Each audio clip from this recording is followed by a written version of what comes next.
Hi, everyone. Welcome to today's edition of the Human School Pack of Mind Shift Cards podcast, a part of our learning journey here at the Human School. I'm Chad. And I'm Randy. Each week, we will model brief inquiry conversation around one of our Mind Shift cards from the Human School Mind Shift Cards pack. If you'd like to explore further questions, there are card sets available at thehuman.school. In this episode, we're going to focus on a question from the Curator Compass Point. The question is, what are the benefits and drawbacks of using numbers as evidence in serving society? So I'll read that one again. It's a little bit longer. What are the benefits and drawbacks of using numbers as evidence in serving society? And I'll go ahead and kick us off. So to me, I tend to see numbers as oftentimes a way to obfuscate the truth. And I think that people will use numbers in kind of whatever way makes them look the best. And so in general, in education, I think sometimes numbers, the public see them one way, internal publics, teachers in schools see them another way. And so as a piece of evidence, it's a piece of evidence, but far too often it's presented as the only piece of evidence that matters.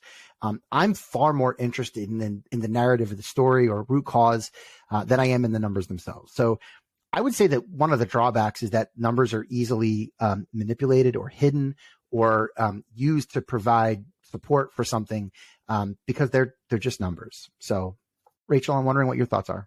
I am torn. I think I appreciate that the question asks both benefits and drawbacks because I think that it's both, and that's hard. So, as an English teacher for years, I taught a unit on media, and one of the things that we would look at is the ways that we can influence a reader around a number. So descriptors that we would use before, only 1 million versus over 1 million, makes the number sound bigger or smaller, that the number that is still potentially the same. And there are places where that's worthwhile when people may not realize the importance or the impact of that, but that language can influence the way that people see it. At the same time, we would have conversations around, okay, we live in a world where you can find evidence to back up whatever opinion you have. So who do you trust? And so part of what we would talk about is looking at a variety of sources, trying to decide who is genuinely able to observe and provide information firsthand. Just because someone has a degree from a prestigious university in general doesn't make them an expert on everything. And then also looking at, okay, what do most people who have this expert knowledge, firsthand knowledge saying around this? But then I think also around Todd Rose's work with the law of averages or the end of average, and how to some extent average is BS too. So it's one that I have some tension around, that there are places where I feel that numbers are really valuable in helping us making a decision around the effectiveness of something. But I also think that there are ways for us to influence those around us by how we describe numbers, and that sometimes we use them as an excuse to behave in ways that maybe aren't the best. Yeah, I think the affordance is definitely, it pacifies our left brain. It helps us feel organized and gives us some context in an immediacy. And if you think about, if we took numbers away and we just didn't have that way of being in our world, there'd probably be a lot of friction and we'd be exhausted because we'd have to try and figure out how to make up meaning without numbers. And so, take, for example, one of the things that we perpetuate in school is labeling and grading kids with a number. Why do we do it? We do it because it's efficient, because it's an efficient way to communicate with other people, including the learner, where they happen to be. But the downside is like, what does it really tell us? So if Rachel gets a 92 and Chad gets a 67, what does that mean? There could be something in it that Chad really excelled at that maybe Rachel didn't, but those numbers don't tell us that. So there's always a story that's behind the numbers, and we tend to focus, though, just on the number, and we take that immediate action and reaction to the number without oftentimes or enough getting that story that's behind it. Well, So I think those are some affordances and constraints. to your point, Randy, so even the conversation about what a grade represents, because when you just described that, in my mind, I know that there were plenty of students who earned a 93 who didn't learn a thing. They came in knowing and could do certain things. And that student who scored a 67 represented a ton of growth. And that's not to say that maybe as a classroom teacher, I didn't fail in helping that student to grow and move forward. But I think the point is, what does a grade represent? It's an interesting conversation. If you believe that grades represent learning, then perhaps the student with the 67 learned more. They grew more. If you believe it represents what people know and can do, then that's a whole other conversation. But that lack of clarity around what even the number represents is a really interesting construct in and of itself. Mm-hmm. It's like almost like the number's a distractor from what we should really be curious about. Well, Yuval Noah Harari has that great quote, stories are what we use to make sense of the world around us. And I thought it was interesting that you talked about how numbers are efficient in helping us make sense. But the story is what I think most people resonate or connects with. And so I think it comes down to, if it's clear, I tend to feel not so great about the way that numbers are used. And so I maybe struggle with finding the positives of it. I'm far more interested in the story that comes alongside, or that the numbers can be representative. Like I've always said that. Oh, I'm sorry. Go ahead.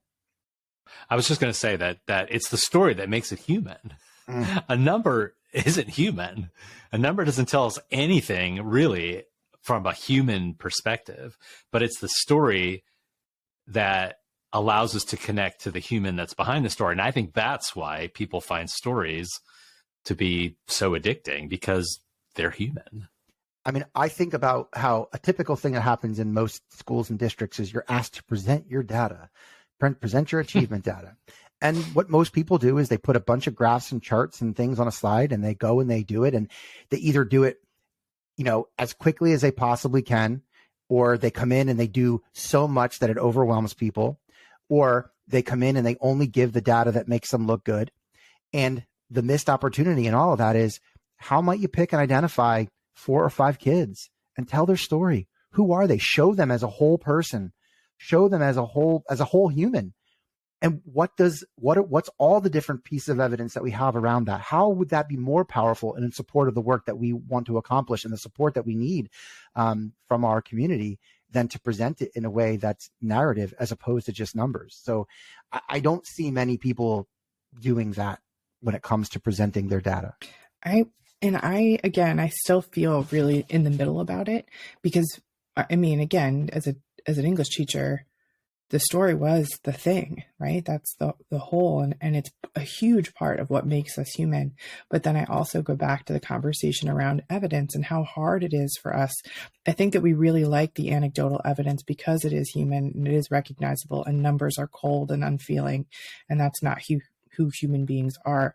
But also the danger that we've seen over the last however many years of those of us who use the anecdote as the whole picture too, that we can find a story that makes us feel better about the opinion that we would like to have, and how hard that is too. I felt a lot of the same of what Chad did, that it's about the person, it's about the human, it's about the story, it's not about the numbers. But I really struggle watching how we try to make sense of the world lately, and the use of the anecdote as the be all end all. I think that I see more and more the value of both, and not either or, that using them in conjunction with one another. I really liked your point about, okay, present the data, but then talk about the kids, talk about a handful of the kids, I think is a really lovely middle space, because I really struggle with what is happening as people only use story and not numbers, but also how cold and unfeeling and BS we talked about with averages, or that I mentioned before, too. I guess my pushback on the idea of the numbers, though, is that people are using anecdotes to support bad numbers too. So like, I hear you. I want to be very clear. Like, I think you're right that we all succumb to overgeneralization. Like this one bad experience. Like I go to a restaurant, I had one bad experience. All of a sudden that restaurant is the worst restaurant in the world. Like I totally acknowledge that statement, Rachel. I think my immediate reaction to that is just simply that you know, and without getting into specifics, like people make up numbers and they use it to justify and substantiate. And unless we're willing to fact check those numbers, that's to me is where, if you're going to use numbers to tell your story, they better be accurate and factual. And it's becoming you would think it'd become far less easy. That's not a good framing. It would be harder these days to lie and manipulate numbers because of the internet and information, but we are drinking from the fire hose, so to speak. So I think you're right. I want to acknowledge it. It's the yes and that. I also think that the danger of saying that we need the numbers to justify things. We see examples of people making numbers up all around us and can be clearly and easily shown to be incorrect. And it still doesn't seem to make a difference. So just threw that out there as well. I'm wondering, are there other questions that you guys have or curiosities around the use of numbers and in positive and negative light? So listening to our conversation here, my mind keeps going to the partners that we work with, the young learners. Like, what if we created the conditions for them to tell their story around the numbers? So as we transition from a systems-based schooling to a human-centered schooling system, how can we transition still with that mindset around the numbers, but also provide some depth and story behind that? And mostly curious about, how do we empower, there's that word, Chad, how do we create the conditions for those youngest ones to embrace the idea of story, to become storytellers, but also for them to learn what we're talking about here today, that there are affordances and constraints to a society that values numbers over stories. Yeah, I love that point, Randy. And I think too, your point about numbers in school makes me think about how much of their identity is their age, their grade, their grade in class, not just their level grade. It's so much about that, and who they are as a learner falls away because it's so defined, as Chad was talking before, by their grade. So I appreciate that. And I think for me, the question still is how to hold those two things in tension, how to find truth with a capital T. It probably doesn't exist. But how to find what's true, while using all of those things together. But there's a lot of tension there, and how to make that work. And your comment is making me connect to our previous conversation about perpetuating. We're actually probably unknowingly perpetuating this valuing of numbers over stories by the way that we have kids be in the system. So Randy, you hit something. My response to Rachel is that, so she talked about holding it in tension. That's something that we talk about all the time, that there are these tensions and how you hold those two things up. What I keep coming back to is the art of possibility, and Rosamond and Benjamin Zander's. There's a part in the art of possibility about moving out of the world of measurement into the world of possibility. And so I would say that in my perfect idealized sense of the world, we would not be using numbers at all to measure. And so maybe there's an interesting distinction that so much of school is about measurement and competition and comparison, that I would love a world in which we didn't use it. Like, again, connecting to Todd Rose and the concept of average as being this thing that we're so driven by, and that it's a numerically impossible thing to even acknowledge. So I guess my big, hairy, audacious question around this is, how do we eliminate the world of measurement in education and focus on the world of possibility? And I know that that's not about numbers, and it's messy, and it's not easily quantifiable, and you can't compare people and all those things. But I just know in my heart that as an adult, the less that I focus on, like, I'm fortunate enough in my current job to not have a quota or numbers I have to arrive at. And that feels incredibly liberating, to not have to work in those kinds of conditions.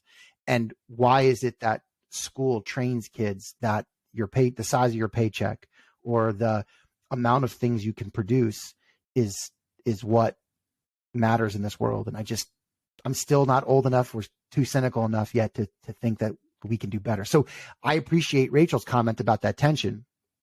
I would say I fall on the side of how do we eliminate that tension and get to a place where we focus on not on a world of measurement, but a world of possibility.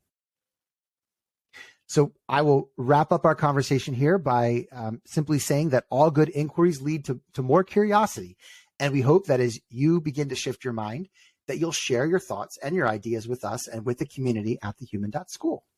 Thank you so much for learning alongside us today in our Human School Mindshift Cards podcast. And the Human School, by placing humanity at the center of all design, the Human School seeks to share an evolving story of learning and its impact on the world. Visit thehuman.school and its learning and public hub for additional resources and join our community committed to placing humanity at the center of all design. You can follow us also on various social media platforms, but most importantly, we cannot wait to hear how you are intentionally placing humanity at the center. Thanks so much, guys. It was so great to talk to you, and we'll talk to you guys later. All right. Chat soon. Bye-bye.